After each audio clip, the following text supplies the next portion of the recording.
Hello smart students, how are you all? I hope you all are fine and healthy. This is Vaishali Tyagi and welcome to my YouTube channel Tyagi Classes.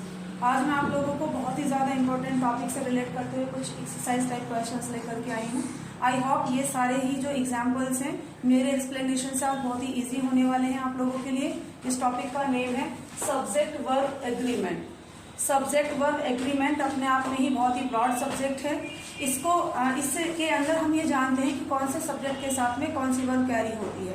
अब आप कहेंगे ये कौन सी नई बात है, आप सभी को पता है।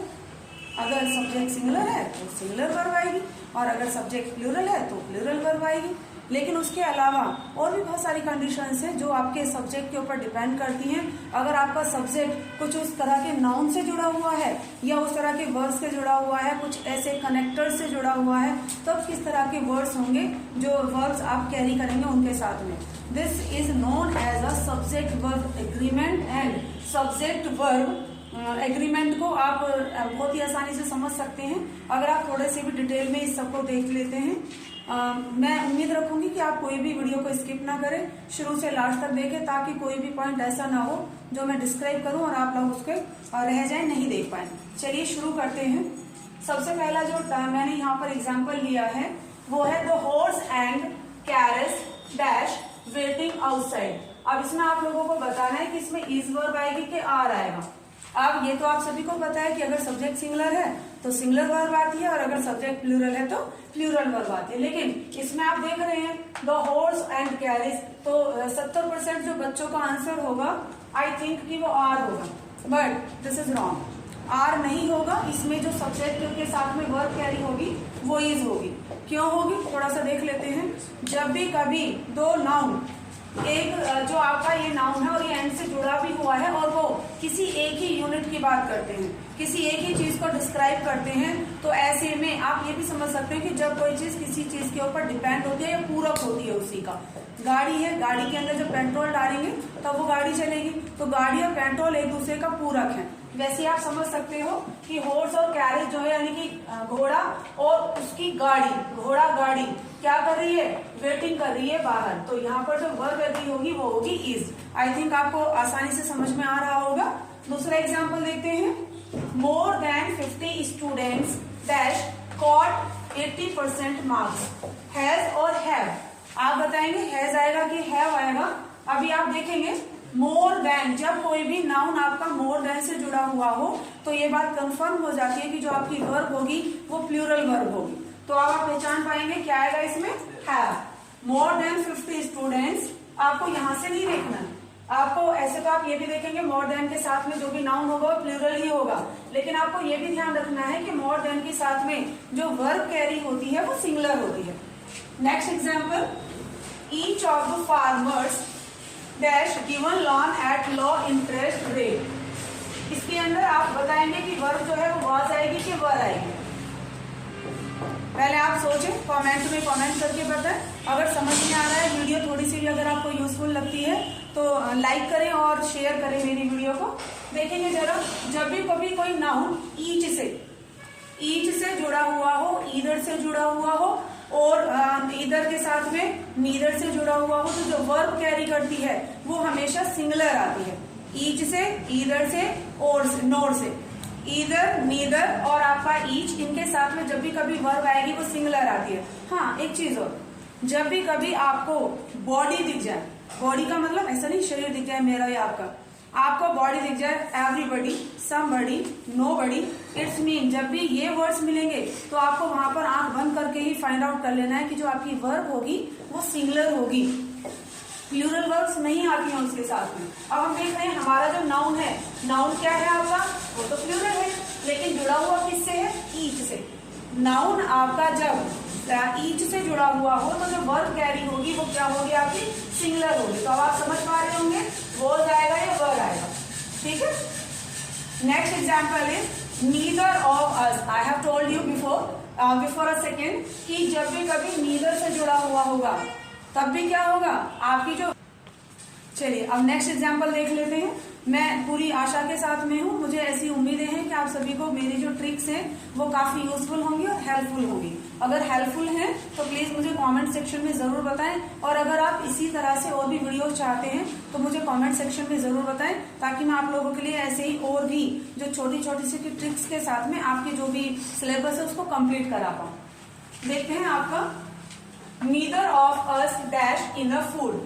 I have told you before a minute कि जब भी कभी आपका सब्जेक्ट नीदर से, ईदर से, ईच से, समबडी, नोबडी, एवरीबडी इनसे जुड़ा हुआ होता है तो आपकी जो वर्ब कैरी होती है वो हमेशा सिंगुलर फॉर्म में आती है। नेक्स्ट देखेंगे, आई थिंक आपको समझ में आ गया होगा। Neither of us has enough food. Next is one of the boys, one of the girls. अभी यहाँ भी आप देख रहे हैं, यहाँ भी जो आपका सब्जेक्ट है, योर सब्जेक्ट इज प्लूरल, लेकिन इसको जो जोड़ा गया है वो किससे जोड़ा गया है? One of. वन ऑफ के साथ में जब भी कभी कोई नाउन जोड़ा जाएगा, प्लूरल हो चाहे वो सिंगुलर हो, आपको केवल ध्यान रखना है कि जो आपके वर्ड्स हैं जो स्टार्टिंग में कनेक्टर का काम कर रहे हैं वो आपके अगर यहाँ वन से जुड़ा हुआ है तो आपकी वर्ब ऑलवेज जो होगी वो केवल सिंगुलर फॉर्म में होगी। तो इसमें क्या आएगा आपका? One of the girl is. I think सब कुछ सही चल रहा होगा और आपको समझ भी आ रहा होगा। Next example is mathematics dash practice. इसमें आपको बताना है कि नीड आएगा कि नीड्स आएगा। देखिए बेटा, जो सब्जेक्ट्स दिखने में, जो वर्ड्स दिखने में, कुछ नाउन दिखने में तो प्लूरल लगते हैं, लेकिन एक्चुअल में वो केवल सिंगुलर फॉर्म में ही होते हैं। हमें कैसे पता चलेगा? कुछ वर्ड्स जिनकी लास्ट जो एंडिंग होती है वो होती ही ऐसे से है, but it's mean not that हमने सिंगुलर प्लूरल के रूल्स में पढ़ा है। बहुत सारे बच्चों को कंफ्यूजन हो रहा होगा कि भाई अगर एस और एस लगा हुआ है तो फिर वो प्लूरल फॉर्म हो गया, लेकिन ऐसा बिल्कुल भी नहीं है। मैथमेटिक्स, फिजिक्स, स्टैटिक्स, इस तरह के कुछ आपके सब्जेक्ट्स हैं जो एस अपने साथ में कैरी करते हैं, लेकिन उनके साथ में जो वर्ब कैरी होती है वो हमेशा सिंगुलर फॉर्म में आती है। समझ ही रहे होंगे आप। मैथमेटिक्स क्या होना चाहिए अब आपको? अब हमें प्रेजेंट इंडेफिनिट के रूल्स पर जाना चाहिए। प्रेजेंट इंडेफिनिट का रूल कहता है if your subject is plural then you need to use first form. Verb की फर्स्ट फॉर्म को कैरी करते हैं, और अगर आपका सब्जेक्ट सिंगुलर है तो आप वर्ब में एस और ईएस लगाते हैं। तो इसका मतलब इसमें जो वर्ब आएगी वो आएगी आपकी needs, according to the rule of present indefinite tense. Next देखते हैं जरा। The police dash caught the thieves. अभी आपको बताना है या है। जब भी कभी आपकी आर्मी हो, आपकी पुलिस हो, यानी कि जब एक नाउन कलेक्टिव नाउन के रूप में काम कर रहा हो और कलेक्टिव नाउन का जो वो अपने अलग अलग ओपिनियन ना हो करके केवल सिंगल वर्ब को ही मॉडिफाई कर रहा हो, तो वहां पर जो वर्ब हमेशा कैरी होती है वो सिंगुलर होती है। The police has caught the thieves. Next example is neither boys nor girls dash present. अब आप बताएंगे वॉज या verb. Let me tell you, जब भी आपके सब्जेक्ट ईदर और नीदर, नीदर और ईदर और से जुड़े हुए हों, तब आपको छोटी सी चीज पर ध्यान देना है कि जब भी आपकी वर्ब कैरी होगी वो जो और नोर के बराबर में जो भी सब्जेक्ट होगा, जो भी आपका नाउन होगा उसके हिसाब से कैरी होती है। यहाँ पर आप देख रहे हैं नोर के साथ में गर्ल्स, मतलब आपका जो सब्जेक्ट है वो प्लूरल है, और अगर ये प्लूरल है तो यहाँ पर वर्ब भी प्लूरल होगी। और अगर यहाँ पर मैं ऐसा बोलूं नीदर बॉयज नॉर गर्ल, अगर मैं यहाँ सिंगुलर वर्ब का यूज करती हूँ, सिंगुलर नाउन का यूज करती हूँ, तब आपकी वर्ब भी सिंगुलर होगी। यहाँ पर गर्ल्स है, हमारा प्लूरल नाउन है, तो इसलिए हम क्या करेंगे, यहाँ पर वर्ब का यूज करेंगे। ध्यान रखें, ईदर और नीदर नॉर, जो और नोर के बराबर वाला जो नियरेस्ट आपका नाम होगा वर्ब कैरी उसके हिसाब से होगी। नेक्स्ट देखते हैं, ईदर रेखा और हर फ्रेंड लाइक दैट। अभी मैंने 2 सेकंड पहले यहाँ बताया आपको, सेम कंडीशन हियर, ईदर रेखा और हर। अब देखिए इधर और से वर्ड जुड़े हुए हैं और जो आपका नाउन है वो क्या है, सिंगुलर इन फॉर्म। जब नाउन सिंगुलर फॉर्म में है तो क्या आएगा आपका सिंगुलर वर्ब। नाउन जब प्लूरल फॉर्म में था तो वर्ब क्या थी आपकी प्लूरल फॉर्म। अभी देखेंगे फ्रेंड है तो क्या आना चाहिए, हैज और हैव। हमें पता है सिंगुलर के साथ हैज का यूज करते हैं और प्लूरल सब्जेक्ट के साथ में आप हैव का यूज करते हैं। तो यहाँ पर जो आपकी वर्ब कैरी होगी वो क्या होगी आपकी has. Is that clear? I think everything is going smoothly. Next example is the novelist and the poet.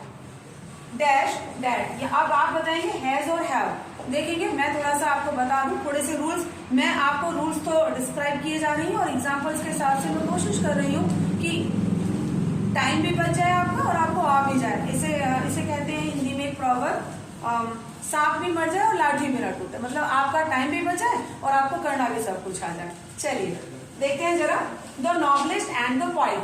अब अगर यहाँ पर जो नॉवलिस्ट हैं और उसके बाद में मैं कोई आर्टिकल नहीं लगाऊं, अगर यहाँ पर ए एंड द ऐसे मिलते हैं आपको, तो आपको देखना है कि जो ये नॉवलिस्ट है वही पॉइंट है। अगर इस दा को मैं यहाँ से हटा दूं तो अब क्या होगा, मैं ये कहना चाहती हूँ कि जो नॉवलिस्ट है एंड पॉइंट, यानी कि एक नॉवलिस्ट है और वही क्या है, वो पॉइंट भी है। दोनों काम एक ही पर्सन से हो रहे हैं। लेकिन जब मैंने यहाँ पर दा लगा दिया तो अब मैं बताना चाह रही हूँ कि एक नॉवलिस्ट है और दूसरे क्या है, पॉइंट। जब आर्टिकल के साथ में दूसरा आपका जो नाउन है वो जुड़ा हुआ है तब आपकी जो वर्ब कैरी होगी प्लूरल। लेकिन अगर विदाउट आर्टिकल है, वहां पर ए एंड द नहीं दिया हुआ है, तब आपकी जो वर्ब कैरी होगी वो हमेशा सिंगुलर फॉर्म में, प्लूरल फॉर्म में होगी। अगर आर्टिकल है तो प्लूरल फॉर्म, आर्टिकल से नहीं जुड़ा हुआ है तो singular form. Is that clear? Okay, next देखेंगे इसमें क्या वर्ब आएगी आपकी, have. He as well as you dash seek of this। अब देखेंगे जरा, जब भी as well as, together with, along with, इस तरह के वर्ड्स के साथ में जब भी आपका कोई सब्जेक्ट यानी कि आपका नाउन जुड़ा हुआ है तो आपको क्या ध्यान रखना है कि जो वर्ब कैरी होगी वो होती है आपके पहले वाले सब्जेक्ट के हिसाब से। जो as well as से पहले हो, together with से पहले हो, along with से पहले हो, वहां पर अगर आपका सब्जेक्ट सिंगुलर है तो वर्ब भी सिंगुलर होगी।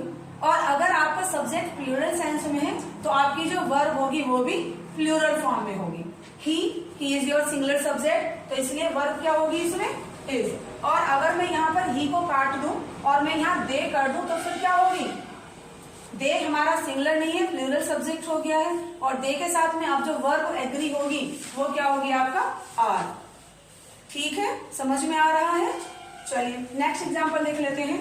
All my furniture dash sold has been और हैव बीन। ध्यान रखेंगे बेटा, फर्नीचर के साथ में हमेशा जो वर्ब आती है वो सिंगुलर आती है। ध्यान रखेंगे फर्नीचर के साथ में जो, क्योंकि फर्नीचर एक यूनिट में काम कर रहा है, एक क्या है यहाँ पर, ये कलेक्टिव नाउन का काम कर रहा है। फर्नीचर का मतलब आपका सोफा है, आपका बेड है, आपके स्टूल्स हैं, इवन जो भी लकड़ी से बना हुआ सामान है वो सभी फर्नीचर है आपका। हाँ, अगर आप उसको फर्नीचर ना कह करके ये कहें कि भाई मेरी चेयर्स है, तब आप वहां पर अलग नाउन का यूज, अलग वर्ब का यूज करेंगे। लेकिन फर्नीचर जब एक ही चीज को रेफर करता है तो वहां पर क्या होगा, सिंगल क्वांटिटी को रेफर करता है, तो वहां पर क्या आएगा आपका, सिंगुलर वर्ब आती है, हैज बीन। एक चीज और मैं आपको थोड़ा सा समझा दूं, जब भी आप, वैसे ये वीडियो काफी बड़ी हो जाएगी, दिखने में कुछ नाउन्स जो हैं आपके, आपको शायद से पता भी होगा, आई एम श्योर। जब किसी भी नाउन के दो पार्ट होते हैं, जैसे स्पेक्टिकल्स, जींस, ट्राउजर्स, सीजर्स, यानी कि ऑल द नाउन जिनके टू पार्ट्स होंगे, बैलेंसेस ऑल्सो, जब उसके दो पार्ट होंगे तो हमेशा जो वर्ब कैरी होगी वो प्लूरल फॉर्म में होगी। जब किसी चीज के दो पार्ट होंगे, scissors, this part and this part, जब सीजर्स की बात करेंगे तो सीजर्स के साथ में हमेशा जो वर्ब कैरी होगी वो होगी प्लूरल। लेकिन अगर मैं इसी चीज को ऐसे बोलूं, अ पेयर ऑफ सीजर्स, तो यहाँ पर जो वर्ब कैरी होगी वो सिंगुलर होगी। एक बार फिर से रिमाइंड करा दूं, अगर आप सीजर्स के साथ में वर्ब कैरी करेंगे तो वो हमेशा प्लूरल होगी। Goggles plural, spectacles plural verb. लेकिन अगर आप उससे पहले लगाते हैं a pair of scissors, a pair of googles, a pair of jeans, तब आप उनके साथ में लगाएंगे वर्ब, सिंगुलर वर्ब होगी और हमेशा सिंगुलर वर्ब ही कैरी होगी। आई थिंक मेरा ये छोटा सा प्रयास आप लोगों के लिए यूजफुल होगा। अगर मेरी वीडियो थोड़ी सी भी आप लोगों के लिए यूजफुल होती है तो please like, subscribe and share my videos. Thanks for watching.